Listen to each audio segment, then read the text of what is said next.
menjadi musang dan langsung menyerangnya gitu loh. Bebek gak tahu angsa, besarnya itu segede mobil truk, kayak ada bonggol kelapa tapi menyerupai orang dari kejauhan. Halo guys, kembali lagi di podcast kali ini. Di episode kali ini kita akan menceritakan cerita mistis yang terjadi di kehidupan kita sehari-hari.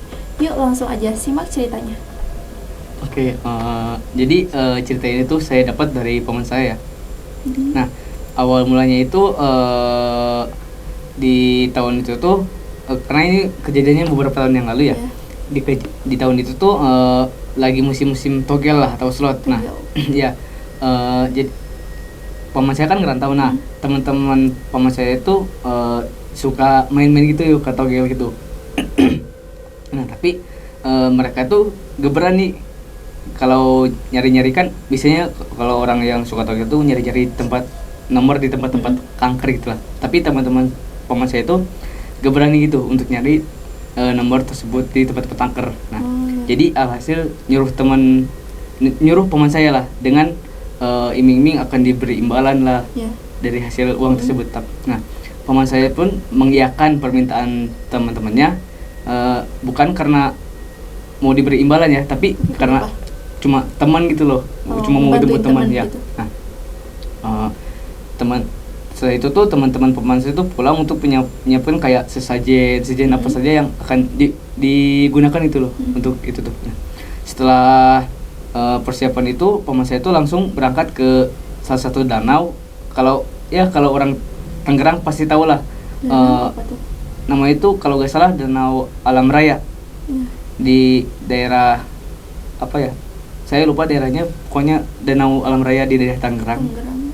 Nah, sampai di sana paman saya tuh langsung lah menaruh sesajen-sesajennya dan membaca kayak mantra-mantra gitu. Nah, setelah beberapa lama sudah semakin malam, paman saya tuh merasakan tuh, tapi belum dapat gitu nomor-nomornya. Nah, pas lagi ngantuk-ngantuknya, paman saya tuh ngelihat ilalang yang di depannya itu tiba-tiba menjadi musang dan langsung menyerangnya gitu loh secara tiba-tiba. Posisinya tengah malam. Ya, tengah malam. Karena kaget, paman saya langsung hindar loh. Nah, pas menghindar, dia lihat ke belakang itu tiba-tiba si musangnya itu udah menghilang gitu loh tanpa jejak. Nah, setelah itu sekitar 30 menitan dari kejadian tadi, tiba-tiba paman saya tuh dengar suara kayak orang lagi jalan, tapi keras gitu loh suaranya. Nah, ternyata itu tuh bukan orang jalan. Apa itu? Pas dia lihat ke arah danau, ternyata itu tuh kayak bebek gak tahu angsa, besarnya itu segede mobil truk. Kaget dong. Nah, di sana paman saya semakin takut lah dan memutuskan untuk pulang. Di perjalanan pulang itu paman saya tuh ngedengar kayak ada macan yang berantem. Makin takut lah paman saya itu. Nah, tapi karena paman saya itu orangnya apa ya, sebelum dia lihat itu dia gak percaya gitu loh. Dia gak percayaan ya, gitu gak percayaan, tapi takut juga orangnya. Penakut juga. Nah, dia tuh langsung lah ingin lihat sambil perasaan takutnya loh. Nah, pas dilihat ternyata benar. Apa itu? Di belakang semak-semak itu ada dua ekor macan yang lagi berantem. Dan masing-masing macan itu memakai kalung gitu loh. Nah, dia tuh mundur. Nah, dan langsung jalan dengan cepat gitu, dengan buru-buru. Nah, setelah itu di tempat lain, jaraknya itu sekitar 20 meteran, dia tuh ngelihat kayak ada bonggol kelapa tapi menyerupai orang dari kejauhan. Nah, semakin lama sosok orang itu tuh semakin besar. Makin takut lah paman saya. Dia tuh di dalam hatinya dengan rasa takut itu sambil berkata gini, pingsan ke, gak pingsan.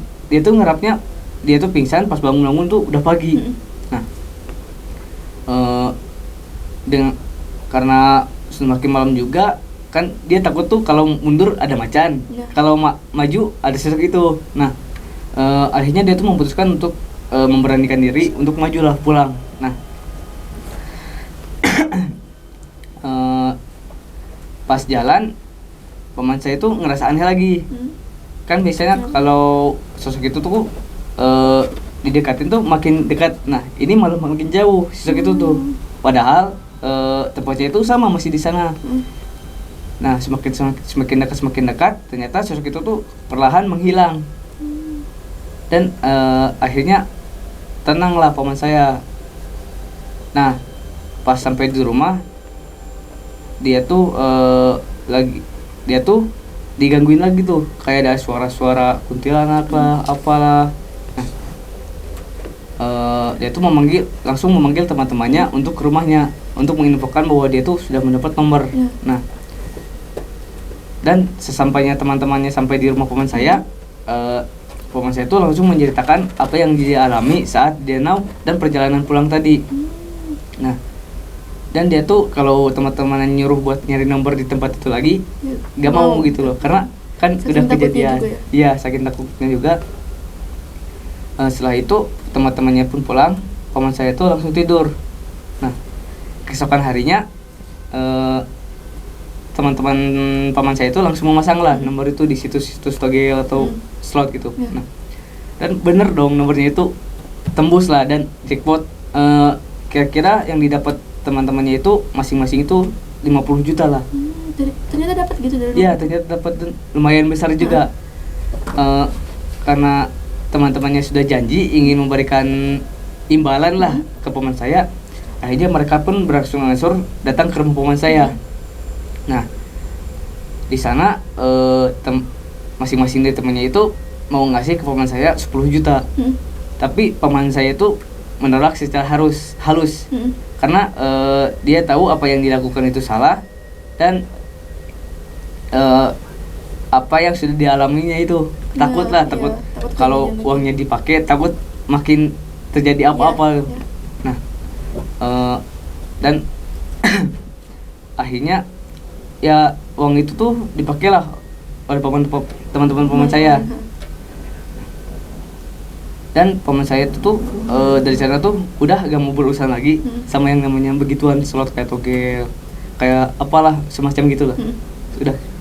Oke, jadi pelajaran yang dapat kita ambil dari cerita ini tuh jangan sesekali untuk masuk ke dunia apa itu namanya togel kayak gitu, perjudian lah, apalagi ini berhubungan dengan hal-hal gaib gitu ya, kayak yang tadi diceritain tuh.